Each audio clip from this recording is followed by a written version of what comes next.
Welcome back to another episode of Small Ball with Kenny Beecham. I am filming this maybe 12 hours after Game 3 of the NBA Finals wrapped up. And here's what I want to say. I'm not going to spend a ton of time on Game 3 of the Finals because I feel like when you're watching this, we're getting ready for Game number 4 and nobody cares about Game number 3. And also in the last 12 hours, I've done a TV show. I've done a different podcast. I've done a recap video. I'm kind of all out of takes about Game number 3. All I can say is that the Pacers have been really fun. So fun that I was watching this game. And like I'm in the middle of this game, or actually it's halftime, and me and the guys are watching it at the studio together. We're, having a good time and all. And I'm thinking to myself, who are my favorite teams to ever make the finals? Not just the winners of the finals, not just the NBA champions, but how high does this Pacers team rank on my favorite finals runs ever? So I made a list. Leave a like on the episode, subscribe to the channel, go check out TPP Aaron Dreesen, of course, Small Ball Kenny Beecham, and numbers on the board. For numbers on the board, I don't even know if I'm supposed to be saying this, but damn it, I'm going to say it anyway. We're flying to Bristol, Connecticut. We're doing an NBA draft show, so be on the lookout for that. I need to completely lock you into this draft because it's 13 days away, but it's hard for me to spend a ton of time on the draft because the finals have been so damn good. But we're doing a live show for that, so be on the lookout. Okay, so I'm watching the Pacers team go up 2-1 on, a regular season juggernaut OKC Thunder team. And when I was watching this game, there's a couple different things that was going through my mind. It also was a big reminder of how little I actually know about basketball in comparison to like Rick Carlisle or Mark Dayton. Because I made my preview episode when I'm like telling you the things that I think the Pacers have to do in order to potentially win this series. It's a long shot, but it could happen if they do this, this, and this, and this. And a lot of the things that I've mentioned in that video, the Pacers haven't been doing, and they're still up 2-1.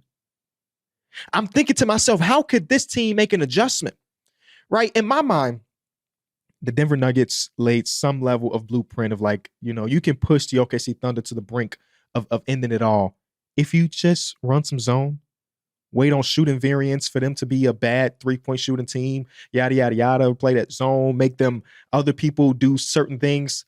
And I'm thinking Rick Carlisle, he's such a great coach. He's such a smart coach. Hell, back in 2011 when they won a championship, they ran a good amount of zone. He don't really run zone with this Pacers team, but at least he's got experience doing it. So in this series, Rick Carlisle must run some zone. Nah, I think we've got like 2 possessions total in this whole damn series of them running zone. So for them to just play straight up, or not straight up, but play man coverage against this OKC team and have Shea have one of his worst performances of the entire year, including postseason and regular season, just again shows you how little we know behind the scenes. Them guys are just savants. In order to be an NBA coach, in order to be, hell, in the NBA as a player, you just have to know and just be better. Anyway, back to my favorite teams to ever make an NBA Finals run. I'm thinking about it, and I'm like, damn, this Pacers team is really high. Regardless of the outcome of the series, whether they win or lose, whatever, regardless of the outcome of the series, this team is number 1. I think this has been my favorite Finals team of my life. And I'm looking at it from the perspective of a fan. Forget the analytics, forget the analysis, forget about who was the best, but just as an NBA fan, as a basketball fan, who have I enjoyed their run the most? It's easily them. Like, I try to do my job and give analysis based on the things that I've seen, make predictions on the games, things that I've seen. And we had this whole conversation a few weeks ago talking about when you make predictions, do you make them from the heart or do you make them from the mind? And a lot of the times I go from the mind, right? I'm thinking about the greatest defense. How many times I'm going to say that? Yeah, a lot. The greatest defense relative to the rest of the league ever. The MVP of the league, the scoring title MVP of the league. And like, yeah, that team is going to win this series. That team is just a better team. That's my brain speaking. But my heart is like, this Pacer team is just different. They're just more polished than pretty much any team that the OKC Thunder have seen so far. They have one of the better coaches in just the history of the sport. And they have just a bunch of gamers. I know that's surface level, but they just have a bunch of gamers in their team. And they play to the end of the whistle. They play through all of this. And they're my favorite team. My second on the list is another big underdog team. Maybe I'm a Rick Carlisle fan because the 2011 Dallas Mavericks. Part of this is Dirk is one of my 3 favorite players to ever pick up a basketball. I loved his entire career. And also, this is the beginning of my high school. I hated LeBron James. I hated the Miami Heat. And that sucked because before that happened, Dwayne Wade was one of my favorite players. But I hated that team so much. To watch the Dallas Mavericks go against that team and win after they was talking trash about Dirk having a flu. Come on, man. Not a lot better. And I was around. I was young, but I was around for the conversation surrounding Dirk and international players before he won his championship. Fluky MVP, losing the first round to the We Believe Warriors a few years before that. Can a European guy lead an NBA team to a final? Like, those are real conversations that were happening before 2011. I remember those. I was there. I was turning on Sports Center and all of the other talking head shows back then, and that was real conversations. Then they won, shut all that up, and Dirk is forever a legend because of it.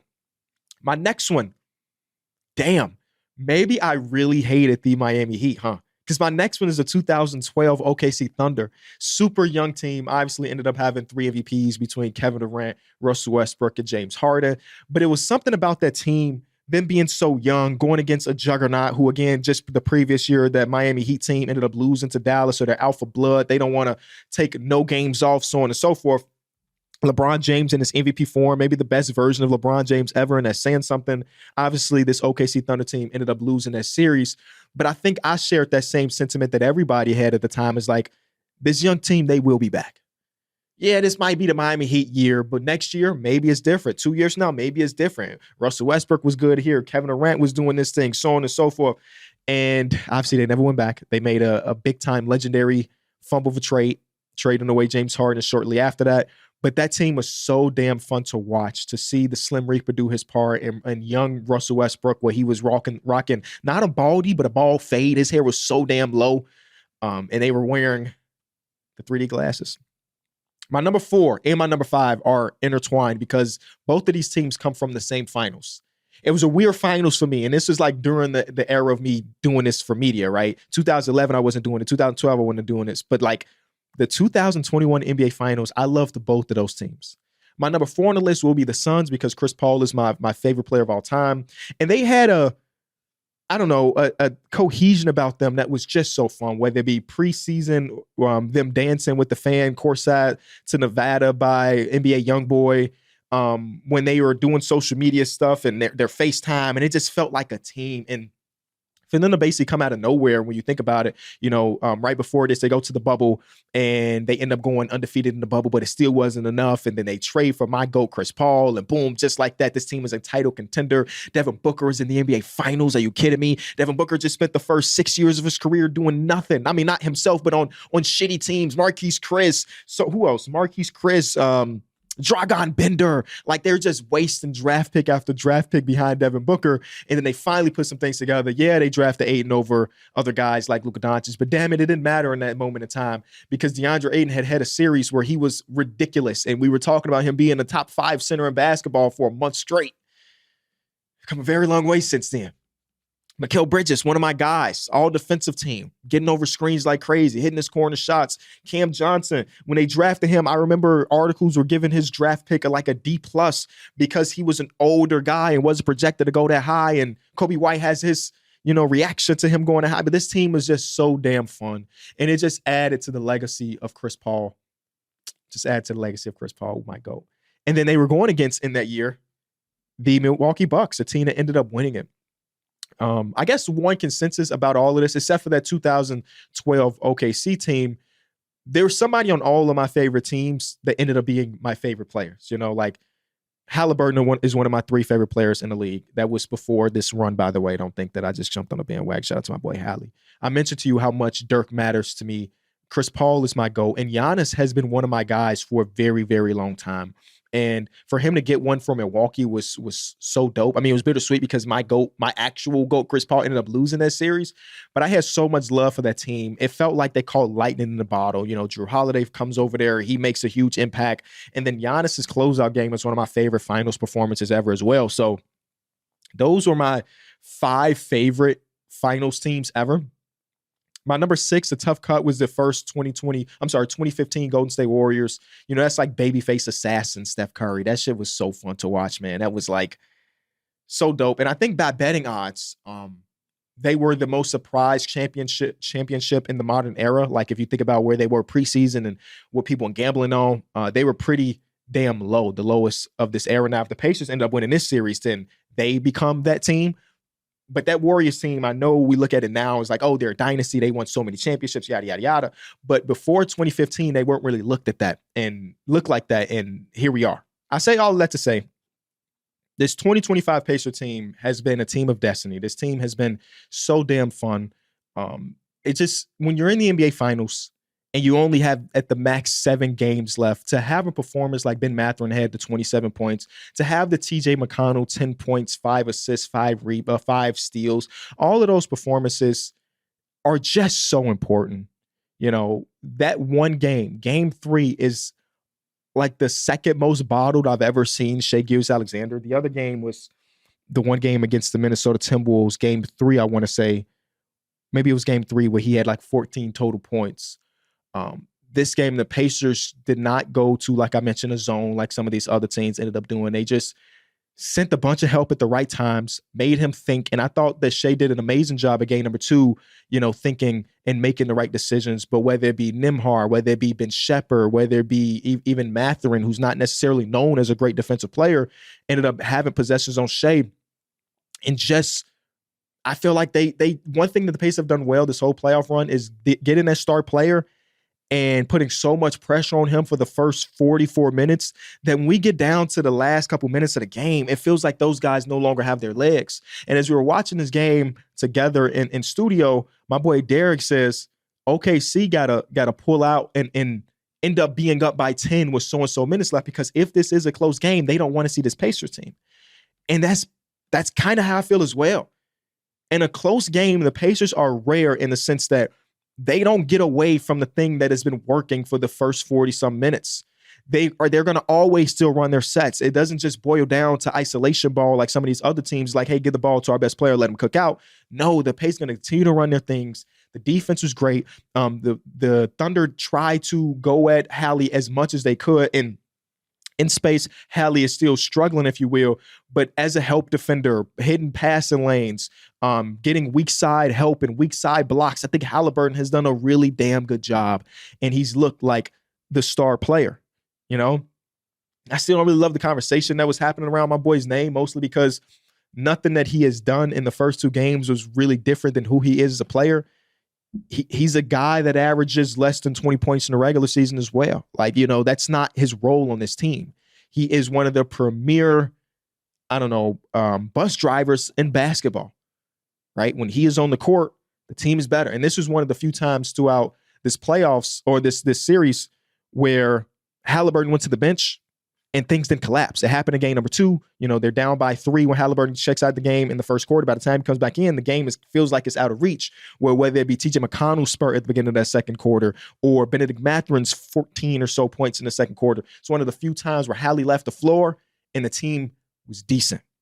And if they can replicate that a couple more times, whoo.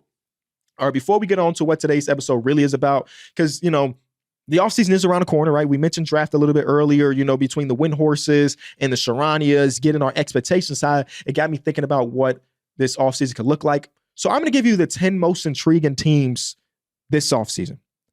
But I'm going to talk about game number 4. If you go to FanDuel Sportsbook, I did have a little same game parlay. I will tell you right now, you can tail the parlay or you can create your own. So far in the finals, I'm 1-1 when it comes to my parlays. One of them hit, a little 4-legger for plus 450 hit, and then my last one missed by 1 Lu Dort 3 and 1, Pascal got a rebound. It was 1 Lu Dort 3, I think was the last thing we missed. So maybe game number 4 is better. I don't know. Again, you make that decision. We got Jalen Williams for 20-plus points. We got Tyrese Halliburton double-double. I kind of like this play because Hallie has done a pretty decent job on the glass, defensive glass specifically, but he also can get the assists as well. So it's like double edge. He was 1 rebound away from a triple-double last night. So we've seen him have games with double-digit rebounds. We know for sure he could get those double-digit assists. So you can kind of play in one of the 2 ways. We got Aaron Nesmith with his 2 made threes. And then lastly, Chet Holmgren with a 3. He was 0 for 6 in game 2 or game 3. I figured that he'll bounce back and at least hit 1. Hell, it ain't going to be for the lack of trying. The man is getting his shots up.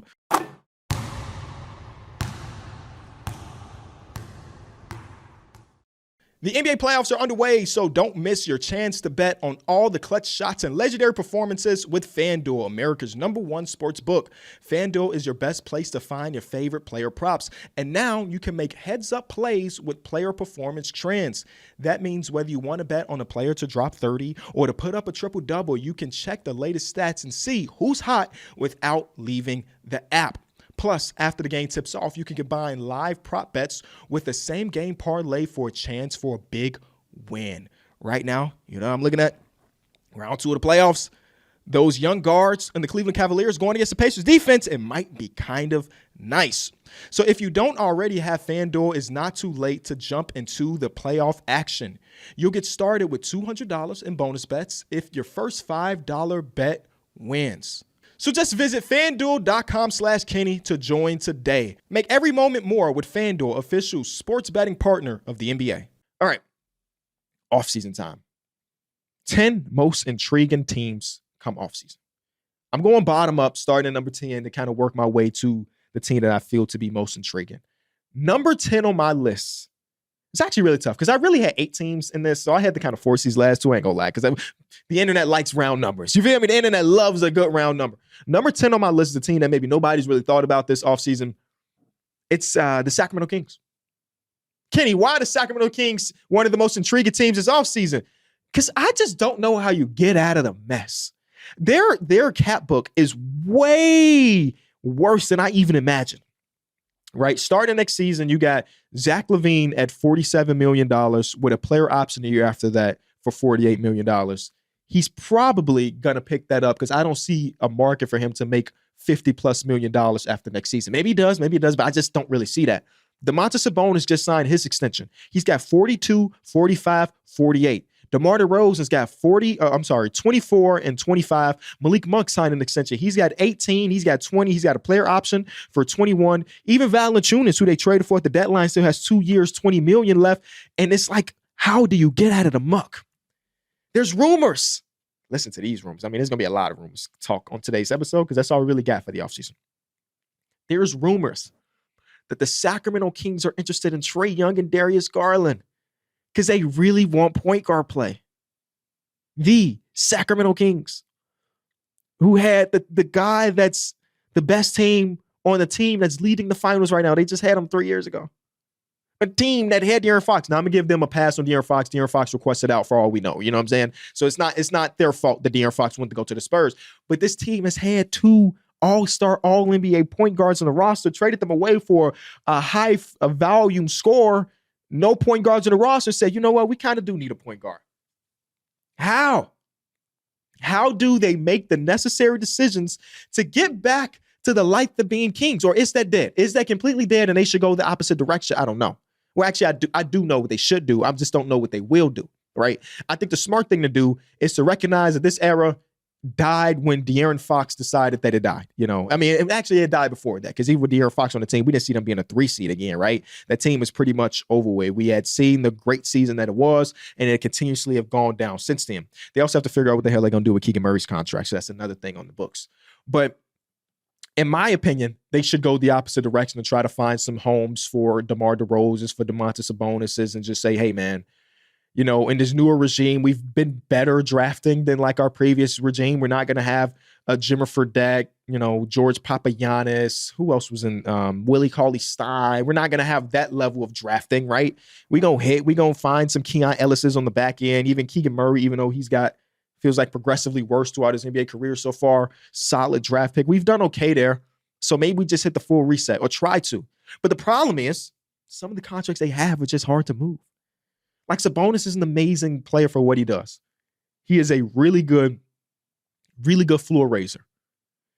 I struggle to feel as though that level of production translates postseason. Now, we don't have a ton of postseason series under his belt. He's got one, and damn it, if he don't get his chest stomped on and if De'Aaron Fox don't break his hand or whatever, or finger, then maybe they beat the Warriors team in 7, but Steph Curry gave him 50. I remember, what a game. But I don't know if you're asking me, if I'm a team that's trying to compete, would I take Sabonis 42, 45, 46, or would I go a different direction of a player that maybe not as good as Sabonis, player to player, but might be a better fit for another team? I might go the other direction. Obviously, it's not an untradeable contract. Hell, somebody traded for Zach LaVine. Oh, no, that was you. Will somebody else trade for Zach LaVine? DeMar DeRozan, I feel like wouldn't be too hard to move. The $24 million, I feel like there's good market value for DeMar DeRozan. Hell, I saw rumors that the Miami Heat might be interested. Malik Monk, $18 million. That won't be hard to move if you decide to do that. And even Jonas Valanciunas with 2 years left, $10 million. It's not a bad contract because I think part of that isn't even completely guaranteed.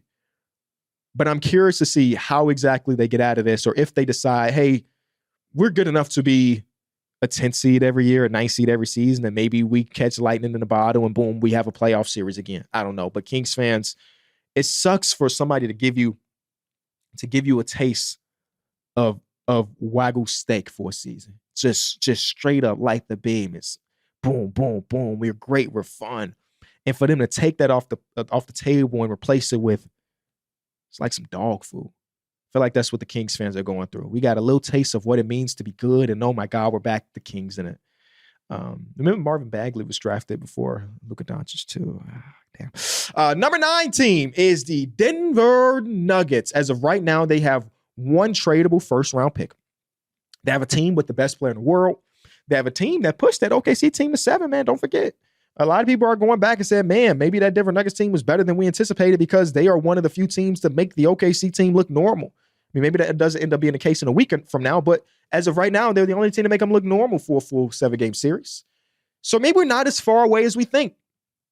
Maybe this new GM, who they still haven't figured out who that is just yet, this new GM can make small moves around the edges and boom, we're right back to being in contention.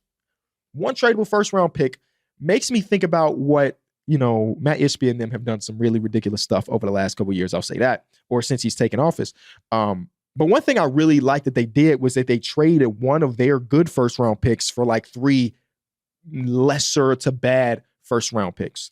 And I think there's something that can be done there for the Denver Nuggets. I don't know who that's to. I don't know if we just call up OKC and say, give me your 3 words. So we'll give you this one for, I don't remember if it's 2029 or 2031. But hell, you could convince yourself, you OKC, that that's a flyer to take. And now we got 3 tradable first-round picks, even if they're on good. And now we can divvy those up to say, hey, MPJ, if we're moving you away, if we attach a first-round pick, 2 first-round picks to you, then maybe we could get some more depth. Maybe we could get this. Maybe we could get that. I think the problem is trying to figure out exactly what that trade looks like, the archetype of players that you want to go after. I feel pretty solid about their top 3 guys, even though Jamal Murray feels like he's unhealthy or not healthy every time we get to when it really matters. But Jokic is there, Jamal is there, and Aaron Gordon, Mr. Nugget, is going to be there. Everything else, and I guess I'm actually adding Christian Brown to that conversation too. He's not an untouchable, don't get me wrong, but I feel as though in order for them to trade him, they would have to have something really special lined up to throw him in a trade. So I'm going to add those 4 guys. So we really have like Zeke Naji's contract. Ugh. We really got Michael Porter Jr. Ugh. And like maybe Peyton Watson, maybe, Pickett or some of the younger dudes that they've recently drafted in these trades. And boom, we can make a move here to get slightly better, or maybe slightly better is all we really need to win a game 7 against OKC. But it's not an easy job, man. It's not going to be an easy job for their new general manager to figure out, because it's obvious that there's still a bit of way, but maybe just not too much. And my fear is when you add somebody new to a front office and they take on a roster that someone else built, they're always going to try to do the things to give that new roster their own little boom. This is my team now. I don't care what the hell he built or Connolly built or Booth built over the last 7 to 10 years. I need it to look like my version of this team. So because of that, I'm going to do this trade, even if it's an unpopular trade. I'm going to do this trade. And maybe that's not what they need, but maybe that is what they need. Some of these guys are really difficult to figure out the value of. Because for what MPJ does, he's so damn good. But also when he's not doing that thing, it can get rough. I'm going to tip my cap to him because he played through that big-ass shoulder injury. So maybe he just could have been better if he wasn't injured. Whatever. Number 8 on my list is the Orlando Magic. I can't help but to look at the Orlando Magic and think, if I am a part of that front office and a part of that team, or even in that fan base, I'm looking at what the hell is going on in the Eastern Conference and saying to myself, we ain't that far away. We're just not that far away. No, we're not going to be the Pacers. We're not going to surprise some teams and make it to the finals, more likely than not. But we were, the 4-5 seed just the previous year before we dealt with all these injuries. The Boston Celtics may be down for the count for the next season. The Cavaliers, as good as they were, obviously this ain't no super juggernaut that they're unbeatable. So where do we fit in here? We could fit in towards the top if we do the necessary things. And I'm so tired of us NBA fans mocking the same type of player to this team. We know that they need a ball handling shot creator and shot maker. Whether it be Simons, whether it be Kobe White, whether it be a higher level of that, a Darius Garland, everybody knows what type of player that they should be going after, and they haven't done it just yet.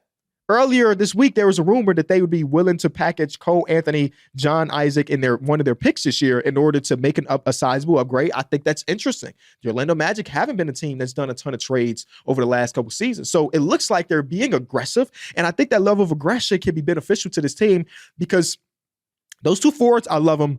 One of them more than the other one. I'm going to let you decide which one that is based on what you know about me. But they are just overtaxed. They're just overtaxed as the creators. They're overtaxed as the initiators. They're overtaxed, and they just needed something else.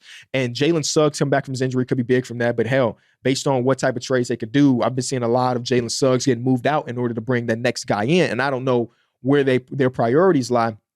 But every time I see, even just yesterday when we were watching this game, we were talking about the Magic, and Jordan Poole popped up. I guess there were some rumors yesterday about Jordan Poole being on the block, and now everybody's mocking, oh, Jordan Poole to the Timberwolves, Jordan Poole to this team. And he came up to the Orlando Magic. And I was just thinking to myself, if I'm going to go out and get Jordan Poole, why not just take the bigger swing? Jordan Poole's a really good player. Do not get me wrong. I really love the season that he put together after his first year in Washington not being great. I thought he was more poised. I thought he was less selfish. I thought he played better on both ends of the floor in year number 2 in Washington. But if I'm going to swing for Jordan Poole on a big contract, why not just go in and go get a star, right? Kenny, ain't nobody available. Nobody's available until you make them available. This Orlando Magic team have all their own first-round picks plus some more. So pick up some phones and say, hey, man, I know that y'all got some big decisions to make, team in Ohio. Is he available? No. What if I gave you this? Is he available now? Because I think some conversations around the Cavs team was like that backcourt, do they really fit alongside each other? Are they just making it work? Could it be better if there was a different guy? Because so on and so forth. We don't talk about them because you know they're on this list. So maybe you make somebody become available. Why take a B- fit when an A- fit, an A+ fit is not that far out of reach, is the way I kind of feel about it. The East is open. And the infrastructure, I've been seeing a lot of things, and I don't know if it's Trae Young. I doubt it's Trae Young, actually, based on some of the stuff that's going on in Atlanta right now. People are afraid to trade for somebody for the Orlando Magic if the guy isn't average to above average defensively. But I feel like what we've seen is that they have the infrastructure to kind of cover up, and I'm just using Trae Young as an example. They have the infrastructure to cover up a Trae Young type of defensive player, in my opinion. So that shouldn't even be the thing we're talking about. This team hasn't been good offensively in 20 years. If you go from the 3rd best defense to the 6th best defense, but your offense jumps up to good, win. Win, if you ask me. You can't keep this same team together and think that they're going to be able to put it together. That's my opinion about it. If they don't make any trades and just use their draft picks and so on and so forth, I just don't think that this team is going to be able to get to the next level of a team without one of the initiating shot creator, shot makers that I mentioned earlier. Number 7 on this list is the San Antonio Spurs. They have the 2nd overall pick. So many Kevin Durant rumors to them. I saw some Jaylen Brown rumors. Again, these are rumors, Jaylen Brown rumors. I think the Giannis thing is dead. Also, I am doing all of this list with the assumption that Giannis is staying in Milwaukee, so you will not hear the Bucks on this list because Giannis is staying, right? I hope so. So the Spurs having the 2nd overall pick, I think what makes them intriguing is because they basically are at a crossroads right now. The left path is we stand put with the core that we have right now, the young guys of Castle, Harper, who you're going to draft, Wemby, Sohan, Vassell, the older De'Aaron Fox, but still young De'Aaron Fox, and we play the course and we continue down this road of, development within, and we just let it run its course that way. The right path, and I don't mean right as in correct, but I mean right as in left, right. The right path is trading pick 2 or trading some of their other capital or trading a Devin Vassell or trading a Keldon Johnson plus this guy to go get somebody that makes them at least in the conversations today. And I don't know, as somebody that has watched a ton of Spurs because Chris Paul played for that team, shout out to Chris Paul, I don't even know what the right path should be. I don't have a preferable path is what I'm saying. You know, you add Kevin Durant to this team, you really think about it being like, okay, they're not the OKC Thunder, I don't think, but they're in the conversations with some of the better teams in the Western Conference. But also, Kevin Durant is 37, 38 years old, coming up for a new contract. Do we trade away all of this stuff if that means that the window that we have with Kevin being a great player is 1 or 2 years? Will it be worth if we get just the second round of the playoffs with them as a team, get to the conference finals with them as a team, but if Kevin Durant has retired, now we're Wemby, De'Aaron Fox, and, you know, we stay the course. And I don't know how the hell Dylan Harper feels about potentially being a second overall pick with this team full of good guards. But from everything, the footage that I've seen and the things that I've read from people that are very knowledgeable, Dylan Harper is one of them boys. So do we just stick that path and say, hey, man, we're just going to do it the young way and do it the organic way? You know, is there a ceiling with Wemby being a monk and Wemby being just a fan favorite in San Antonio, that him being a top 10 player and next year potentially being higher than that is enough for us to just make the postseason that way? You know, we're only talking about year number 2 of Wemby. If they make the postseason next year, that's a win. And maybe the year after that, they do the above and beyond stuff. I don't know which way they should go. And they have never been, I mean, actually, them pulling off of De'Aaron Fox middle of the season may be an indication of a turn in their management, because they had never been a team that has made a big-time trade at the deadline. Hell, there have been many deadlines where we've been covering it, and we're like, the Spurs going to do something? Nah, they cool. They ain't going to do nothing. But them making a big-time swing for De'Aaron Fox, even though it didn't cost them that much other than some first-round picks they didn't care about anyway, that may show a shift in, like, the way they see their team's direction. You know? It's amazing to move up to the second overall pick. It also is kind of like a curse at the same time. And I won't go deeper into that. Number 6 on the list is the New York Knicks. They deserve to be higher. But the fact that they've called up every team that has a B to A+ coach so far and said, can we talk to him? And everybody has said no, is giving me flashbacks to pre-Leon Rose. They've done everything right, it feels like, over the last couple of years. And now them firing a good to great coach in Tom Thibodeau. If you want to say there's a ceiling on the Tom Thibodeau thing, I'm not going to argue with you. But fire a good to great NBA coach with no real plan in mind post that, it's just not the same Knicks team that we've seen over the last 5 or so years. It's really reminiscent of the previous regime. We filmed our show yesterday. Here's a peek behind the curtain. We filmed our 30-minute TV show with ESPN last night. We came into the office right before Game 3 of the NBA Finals. It's a 30-minute show. We filmed the B block and the C block. The B block and the C block, right? And then we watched the game, and then the A block is reacting to the game that we just watched. In it, we're talking in the B block, we're talking about the New York Knicks. And I'm making jokes about them calling up for Ime, for them calling for Jason Kidd, for them calling for Quinn Snyder. And I say, hey, man, why are they stopping there? There's only a few Hall of Fame coaches in the NBA right now.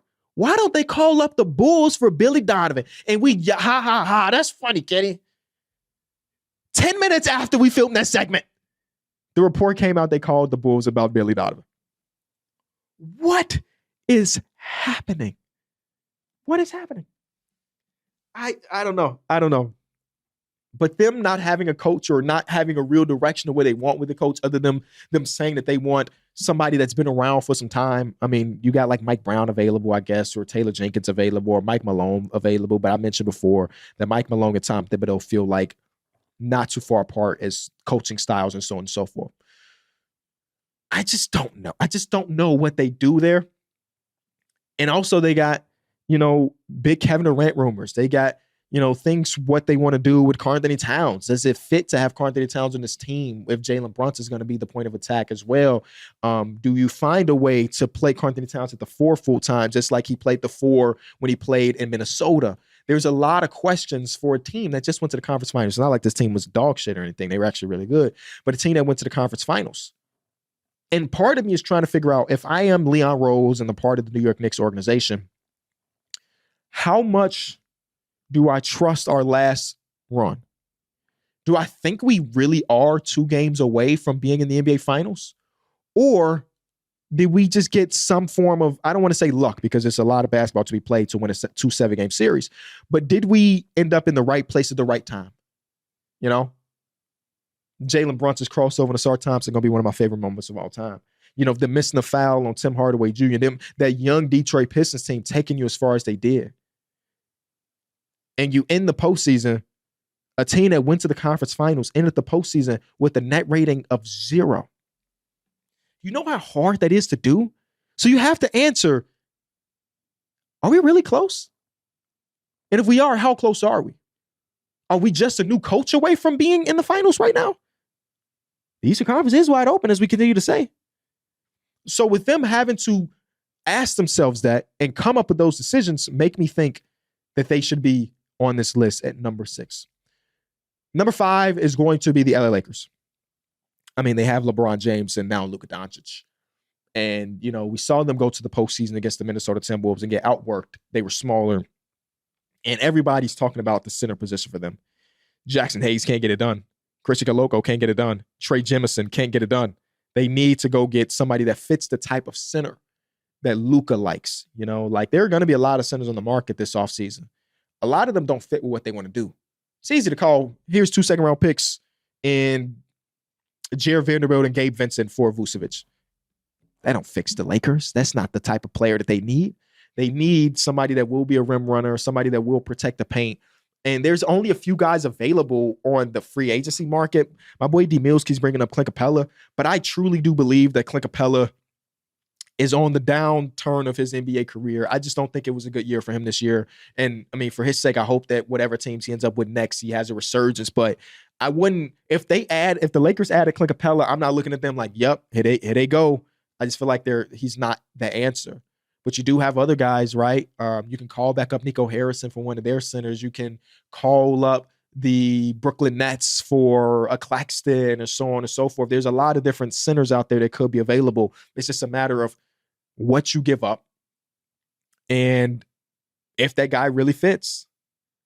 They deserve to be on this list because they have Luka with a team right now that's not built for Luka. As good as they looked at the end of the regular season, this team is still not built around Luka.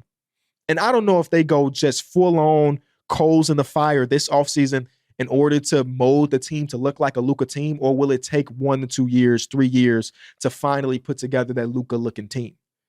I know for sure that center is the number one thing on that priority list. And with Bron being 40, could they somehow compete this year? Because I don't know. Bron been doing this media thing, this podcasting thing, and it's been looking pretty damn good. You know what I'm saying? So I don't know if Bron is ready to go full on to the other part of his career. He ain't going to do it. Never mind. Number 4 on my list is the Philadelphia 76ers. Talk about a crossroads. You know, you jump up into the lottery, which is amazing. You jump up to, you know, end up having a top pick in this year's draft. You've already done so good when it comes to drafting between Maxey, between McCain, even like Justin Edwards, who played a lot last season, and probably a lot of people aren't really recognizing because the team wasn't very good. He is a real NBA player, right? So they've done such a good job on drafting that they have a pretty fun young core right now. But at the top of that, they have former MVP Joel Embiid and former MVPG 13 on the team as well, making a ton of money. Joel Embiid just signed an extension just last season. And they have a real decision to make. The first decision is if they draft with that pick. Do they take, if they draft at all, do they take Ace Bailey? Do they take whatever? The second thing is, if they do end up using that pick, do they go with the high upside and Ace Bailey? Do they go with more of a fit to what they're trying to do this season? You know, when you are a team trying to compete for a championship, and that's what the 76ers are doing, at least as of today, do you go with a guy that may not be able to contribute to a championship level team immediately, but might in 3 years down the line be one of the better players in the league? Or do you draft based on the Joel Embiid timeline?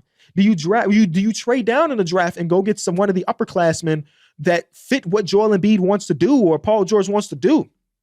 Do you trade out completely and say, man, this $200 million that we gave Paul George is insane, so we're going to attach that with the third overall pick in order to trade for somebody else that fits better with Joel Embiid? They got a lot of questions, and I can't wait to see how they answer. Even this morning, I saw a report that somebody was trying to move up to number 3. I saw that the Brooklyn Nets are infatuated with pick number 3. I saw that it was one other team, I forget off the top of my mind, really interested in pick 3. So it's like, okay, Brooklyn, what can we do? Can we trade down to pick 7? Right? Brooklyn has pick 7, if I'm not mistaken. You give us Cam Johnson and maybe another rotational player who fits along with that team really well. And now we can still have pick 7 and we can draft somebody, one of the upperclassmen that might be able to contribute right now. There's so many different directions for this team. There's also the direction that will never happen, I don't think, that it's like, actually, we really do like our young guys. We like them a lot. Joel Embiid is available. I highly doubt that's the way they're going to do. I think they're going to ride with Joel Embiid till the wheels fall off. But there's so many different ways Daryl Morey can go. And Daryl Morey is not afraid to take a swing. He is not afraid to do a big trade. He's going to be calling. I remember when they were making some big decisions years ago when he was still in Houston, some of the trades that were rumored that he offered were nuts. Like nobody will ever accept that trade. And then in 2025, I don't know if y'all remember in February 2025, a crazy trade happened where like nobody would ever accept that trade. It was a Luka trade. So now I kind of love when GMs pick up the phone and say, hey, you want Damian Lillard? They give us Bam Adebayo then, knowing damn well they want to pair Damian Lillard with Bam Adebayo, but you don't know how desperate they are. So keep offering those stupid-ass trades because you never know who's going to accept. Number 3 on my list is the Cleveland Cavaliers. We mentioned them just a little bit earlier. An amazing team. If they bring all 4 of their core 4 back, even though Darius Garland's going to be out for the beginning of the season, if they bring all 4 of their core back, they're going to be a 50-plus win team. They're going to be really good in the regular season. The question now is always going to be, how could they raise it to the next level? This was such a great year, and, they lose to the Indiana Pacers, right? I think, and everybody else is thinking that maybe they make some big moves, right? For sure that Evan Mobley and Donovan Mitchell are Cavaliers. I don't know if you remember before last season, there was rumors that Darius Garland was going to request a trade. They shut that down like a couple days after, but there was real conversation about will DG to PG end up getting moved. He didn't. He had a great bounce back season. He was amazing last year. Unfortunately, for another year, he gets injured at the end of the season, and now he's going into the postseason trying to play through injury or not playing through injury. Jared Allen, as good as he has been in the regular season, we've now had the last 3 years, they lost to the Knicks in the first round when the lights were too bright. They take the young Orlando Magic team to 7 and lose in the second round there. So it's just like we haven't seen really good playoff runs from Jared Allen. And I think a lot of people kind of feel as though the ceiling of Evan Mobley is probably more at the 5-man as he continues to fill out. Maybe that is the next year. There are teams that are interested in his exact attributes as a player. We're talking about Jared Allen here. So maybe Jared Allen is the guy that's moved. But my question when I see a lot of these things is, if he is being moved, what is he getting moved for? Like, what type of players are we adding to this team?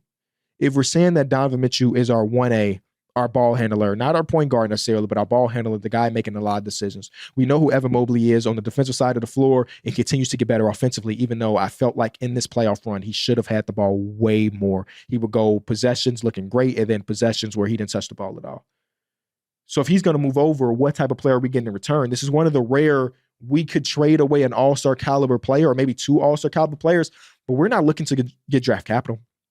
We don't really care about getting young players. We want to compete right now. So what do you have that you could give me to compete? But also, if you're trading for Jared Allen, you want to compete as well. So it's one of those super rare trades. And that's why the Jalen Suggs, Darius Garland thing is so interesting to me.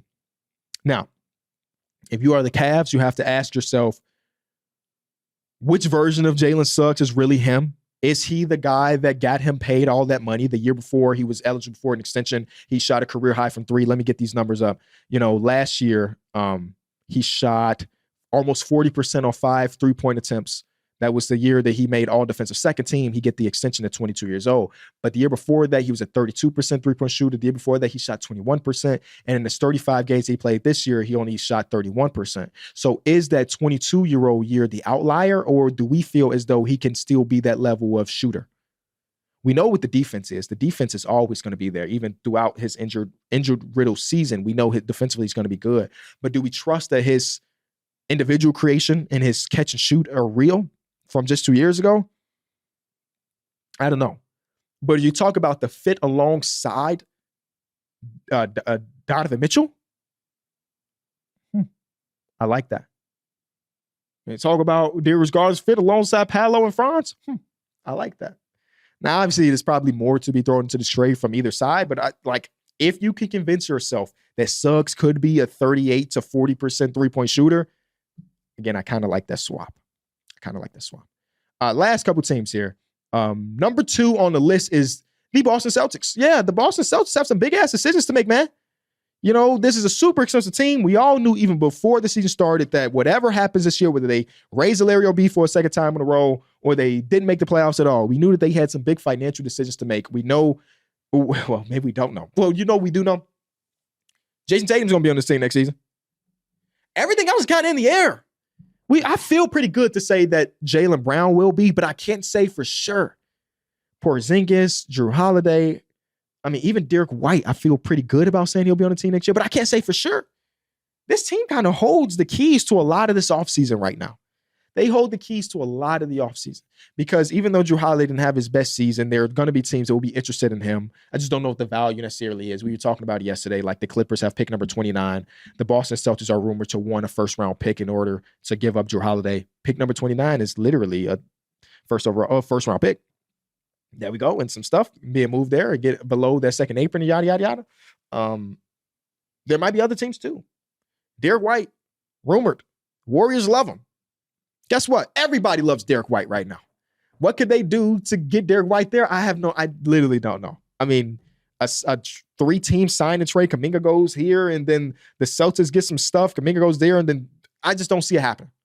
But they hold the keys to a lot of different things. It's rare that we see a team this talented, this good, have to blow it up, not because they want to and they think it's time, we haven't been successful in 4 years, but because they're financially obligated, or they kind of have to do it. It's maybe the first real time we're seeing it in the second apron era, right? So what does that look like? How do they retool this team for Tatum when he'll come back? Hopefully next season. Doubt it, though. 2 years from now, how do they retool this team to be back into contention once Jason Tatum's healed from his Achilles? So many questions. And then the number 1 team, when it comes to this postseason, with them holding the keys, is the Minnesota Timberwolves, in my opinion. They have Naz Reid, Nikhil Alexander-Walker up for new contracts. You got Julius Randle with a player option. Will he be accepting that? They got Uncle Mike in year 33. In the NBA, at least that's what it feels like. What type of production can you give them next season? I know they've done the last couple of years of conference finals appearances for Mike, but hey, if the right package came around, would they trade Mike? If the best player that they want, if Kevin Durant is available to them, would they throw Rob in that trade? Do they go trade for Kevin? There's so many questions with this Timberwolves team, a team that has made the conference finals back-to-back seasons. They could go a bunch of different, the real title of this episode are the 10 teams at a crossroads, because that's what they're at as well. They make the Karl-Anthony Towns trade for Julius Randle, Dante DiVincenzo for their financial flexibility. And now they're in a spot now where we get to see exactly what that looks like. Does that mean trading for a real star alongside Anthony Edwards? Does that mean just genuinely cleaning up their books? Which I would hate. I would hate that that's what it means, but it's possible. It's new regime, new ownership, new everything. So I think, again, just like the Boston Celtics, this could be a team that does a ton this offseason, and they hold the cards. Those are my 10 most intriguing teams. We had some tough cuts for sure, like the Chicago Bulls. No. The Toronto Raptors are trying to be in every single rumor. I think that's fun. The Miami Heat are always in every single rumor. I think that's fun. The Clippers are trying to continue to buy. I think that's funny. Houston Rockets have a ton of young players and young assets. Something about them makes you feel like they're not going to do a big-time swing, so that's why I didn't add them in my top 10.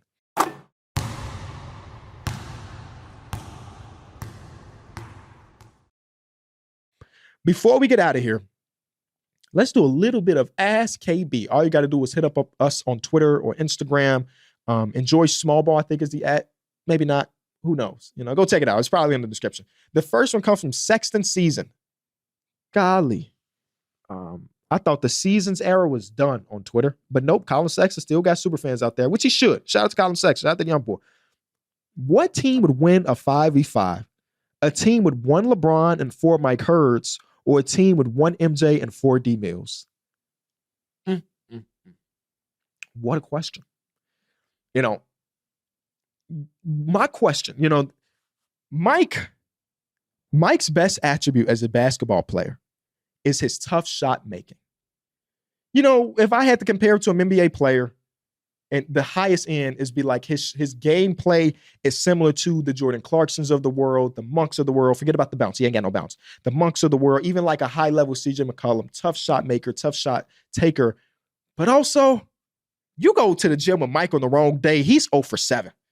He ain't going to stop shooting, but he's 0 for 7. But the one thing, Mike is a bigger body, so he uses that body pretty well. But in this matchup, he's going against D Mills, a bigger body as well. The question that I have about the D Mills and MJ comp is, which version of D Mills do we get? Do we get 2025 version of Mills? Or do we get No, let's go back even further than that. Do we get 2017 D Mills? Because 2017 D Mills had dropped all his weight. He's the most athletic guy in the gym, bar none. But now he's a dad. And I'm telling you, I ain't got a dad bod just yet, but damn it, I'm trying to. That dad bod really hits you. Especially if your job is to sit on your ass and watch basketball. I think, let's go peak for peak on all of these players, right? I'm not asking 60-year-old MJ and 40-year-old Bron. So peak for peak on all these players. I think MJ and 4D Mills wins, man. I think MJ and 4D Mills wins because I think D Mills' peak is just better than Mike's. Maybe this game is really just LeBron versus MJ by themselves because the other guys are going to cancel each other out. But D Mills' peak and his size might matter. Like, yeah, D Mills is not stopping LeBron James on a switch, but he is 6'4". That's better than MJ getting a switch with Mike Hurd, who's 5'10". That's cook sesh. Actually, it's both cook sesh. I'm going to go with D Mills and MJ. My 2 favorite players in basketball history, Michael Jordan and D Mills. Next one comes from Shane. Which, if any, NBA team are primed for a surprise season next year? Example being the Cavs being the 1 seed this year instead of being a normal playoff team. I thought about this a lot. And this is why I need to stay off social media, because I saw a clip the other day of Professor Zach Lowe talking about how much he loves the Atlanta Hawks next season. And I'm like, I can't do it again, right? 3 of the last 4 years, I've come on this show and then numbers on the board and through the wire before that saying this is going to be the year for the Hawks. Basically, since they went to the conference finals in 2021, I've been saying like, yeah, man, this team's going to be good. Yeah, man, this team's going to be good. And like, I kind of like the clip that I saw. It's like Zach Lowe convinced me a little bit that, yeah, it could be their time. It could be their time. I also, I think the easy one would be like the Spurs, regardless of what they do with number 2. If they make a big trade, just Wemby himself might be enough for them to like be a 50-win team next season. Hell, 50-win team next season gets you what? I don't know. It could be a play-in team in the Western Conference, but I'm thinking about them like that. And then it's not many other teams out there. Like if you look at the Central Division, the Cavs are already good. The Pacers are already good. The Bucks won't have Damian Lillard next season. The Pistons already made their jump. Are we asking them to jump up to 60 wins? I don't think that's happening. And the Bulls aren't going to happen. The Magic are maybe another good team, depending on what this offseason looks like. Them get completely healthy. But they had already done their jump last year before this, where they were the 4 seed. The Hawks, the Heat, the Hornets, the Wizards, all are candidates, but not really. I don't expect the goddamn Hornets to do anything. You know? Oh, the Blazers. I'm going to stop there. It's the Blazers. Again, they won't be the 1 seed like your example Cavs, but they were a 36-win team last season. I could see them being a 48-win team if everything breaks right in this offseason. What did I say? Oh, no, that's a stretch. Hell no. I take that back. No, I don't. I'm saying I'm putting it into the world. The next one comes from Jack. What is the last movie that left an impact on you / changed the way you see the world? Here's the thing about me, Jack. I don't watch movies anymore. I don't watch TV anymore. I really don't do anything. And it's probably a problem. Let's talk about it. That's probably a problem that I have not consumed any media. You know, you hear about the Severances of the world. You hear about the Sinners movie. You hear about all of these great pieces of media that are out there right now. And I have never even been interested enough to tune into any of them. As great as people, everybody in my life around me, my family, not necessarily my friend group, but people outside my friend group would be like, man, you got Apple TV? I'm like, yeah, I got Apple TV because once upon a time I cared about the MLS and I'm too lazy to cancel the subscription. You got to watch Severance. It's the best show on television. I'm like, I bet. Never have. Don't even know what it's about. I still don't know what it's about. I think Greg gave me a one sentence synopsis like 3 months ago. And I was like, I'm going to watch it, Greg. Never went to watch it. Same thing goes for movies as well. This is how crazy I am about movies. The movies that I've watched recently are all animated kids movies because of my daughter. I have not watched a movie because of me in a long time. So to answer your question, the last movie that left an impact on me was Up. Up, maybe? Listen, Up came out in what, like 2008? When did Up come out? Up came out in 2009. Whew. So I was a kid when Up came out, and I didn't watch it until like 2 months ago. So maybe it is Up. Yeah, maybe it's Up. What about maybe because I'm more of a gamer. So I'm going to say the game that has had a last impact on me. It's Expedition 33. It's a game about grief. It's a game about a lot of different things. So that's the thing that's had the impact on me. Yo, what's good, Kenny? In the past, you've done 2K simulations where you would remove all of the All-Stars from everyone's roster. If we did that in real life, who do you think would immediately emerge as a contender? And do you see any teams that could like drastically change for the better if we were to do that? Okay, so removing all the All-Stars. So my question, and I'm gonna go this way. Move all the current All-Stars, right? I'm not going to remove DeAndre Jordan because he made an All-Star game in the 2010s, but it's just like the current day All-Stars. I think that if you remove Tatum and Brown away from them, I think that Derek White, again, assuming that everybody else lost their All-Stars as well, Derek White, Drew Holiday, and Porzingis, and Al Horford, and Peyton Pritchard, and Sam Hauser, like that team is still pretty damn good. You remove the All-Stars from the Knicks, not so much. Some of these teams have no All-Stars. So it's like they're just the same team that they were yesterday. But because the other teams remove their All-Stars and they just get higher on the list, I think this is a series where my Chicago Bulls, man, they're making some noise now. We have 0 All-Stars. Yes, let's go. We have 0 All-Stars. Josh Giddey, MVP. Kobe White, clutch player of the year, as he always does. I think about the Houston Rockets as well, because they really just have Alperen Sengun, right? Sengun gets replaced by so-and-so. You have young Amen Thompson and some of those other guys over there. I'm going to bring the Blazers up again because they don't have any All-Stars. They won 36 games without any All-Stars in the Western Conference.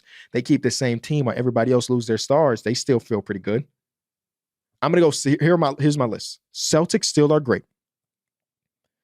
Bulls, baby, we're back. Portland Trail Blazers as well, and Houston Rockets. Those are my 4 teams. Thank you so much for watching or listening to this episode of Small Ball. If you did enjoy it, be sure to leave a like. Let me know the 10 most intriguing. Oh, no, that's like a homework assignment. Let me know your top 10. No, you let me know the team that you believe is the most intriguing for this offseason. You can hit us up on Twitter, on Instagram, or leave them in the comment section here on YouTube or Spotify. I appreciate y'all. And the next time we talk, next time I film an episode, could the finals be over? Game 4 is tomorrow. I guess, the finals could be over next time I film. No, it won't be though. Right? I don't know. Leave a like, subscribe. I'll see y'all next time.